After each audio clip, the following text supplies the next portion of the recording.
The Shark Ion Robot Vacuum works hard for clean floors, and it only needs a bit of care in return. Let's clean it step by step so it's running like new again in only a few minutes. Start with the filters. Clean them monthly using the included brush and check the seals, and wash the filters with cold water. Next, inspect the side brushes for hair and debris. Use the cleaning tool or a damp cloth to keep them spinning freely, and replace them if they become worn. The brush roll is easy to remove. Lift the tabs, run the cleaning tool down the center to remove hair, and reinstall it carefully with the bristles facing outward. Finally, wipe all the cliff sensors to prevent falls and ensure smooth navigation. And that's it!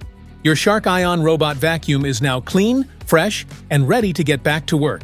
Thanks for watching. Don't forget to like, subscribe, and check the link below.